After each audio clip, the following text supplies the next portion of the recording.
పశ్చిమ బంగాళాఖాతంలో ఏర్పడిన అల్పపీడనం ప్రభావంతో రాష్ట్రంలో విస్తారంగా వర్షాలు కురుస్తున్నాయి.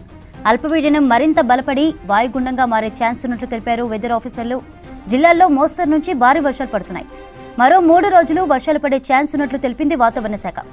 2 రోజుల పాటు ఆదిలాబాద్, కొమరంభీం, ఆసిఫాబాద్, మంచిర్యాల, నిర్మల్, వరంగల్, వికారాబాద్, సంగారెడ్డి, మెదక్, కామారెడ్డి, ఉమ్మడి మహబూబ్నగర్ జిల్లాలతో పాటు జయశంకర్, భూపాలపల్లి, భద్రాద్రి కొత్తగూడెం, మహబూబాబాద్, వరంగల్, హనుమకొండ జిల్లాల్లో అక్కడక్కడ భారీ నుంచి అతి భారీ వర్షాలు పడే ఛాన్స్ ఉన్నట్లు తెలిపింది వెదర్ డిపార్ట్మెంట్.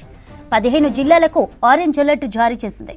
2-3 రోజుల పాటు రాష్ట్ర వ్యాప్తంగా భారీ నుండి అతి భారీ వర్షాలు కురిసే అవకాశం ఉందని ఇప్పటికే వాతావరణ శాఖ హెచ్చరికలు జారీ చేసింది. తెలంగాణ రాష్ట్ర వ్యాప్తంగా కొన్ని జిల్లాలకి ఇప్పటికే ఆరెంజ్ అలర్ట్ ప్రకటించడము, మరికొన్ని జిల్లాలకి ఎల్లో అలర్ట్ ప్రకటించిన సిట్యుయేషన్. ఇక జిల్లాలతో పాటు హైదరాబాద్ సంబంధించి హైదరాబాద్ నగరంలో నిన్న రాత్రి నుండి కూడా చాలా ప్లేసెస్లో ఎడతెరిపి లేకుండా వర్షం కంటిన్యూస్గా కురుస్తున్న సిట్యుయేషన్ ఉంది. వర్షం కంటిన్యూస్గా కురుస్తున్న సిట్యుయేషన్లో చాలా వరకు వర్షపు నీరు రోడ్లపైకి వచ్చి చేరడంతో కొంతమేరకు వాహనదారులు ఇబ్బందులు పడుతున్న సిట్యుయేషన్ చాలా క్లియర్గా కనబడుతుంది. మెయిన్గా సెంట్రల్ హైదరాబాద్తో పాటు శివారు ప్రాంతాలని కలుపుకొని మొత్తం కూడా వర్షం కురుస్తున్న సిట్యుయేషన్. కొన్ని చోట్ల చిరుజల్లులు కురుస్తుంటే మరికొన్ని చోట్ల మాత్రము భారీ వర్షం కురుస్తుంది. సో ప్రస్తుతం మనం విజువల్లో చూస్తున్నాము. వర్షపు నీరు మొత్తం కూడా ఆ రోడ్లపై వచ్చి చేరిన క్రమంలో ఇప్పటికే ఇటు హైడ్రాకు సంబంధించిన టీమ్స్ రంగంలోకి దిగాయి. Monsoon emergency teams, at the same time GHMC, NDRF, SDRF సంబంధించిన టీమ్స్ అన్ని కూడా రంగంలోకి దిగి మెయిన్గా హైదరాబాద్ నగరంలో వర్షం కురిస్తే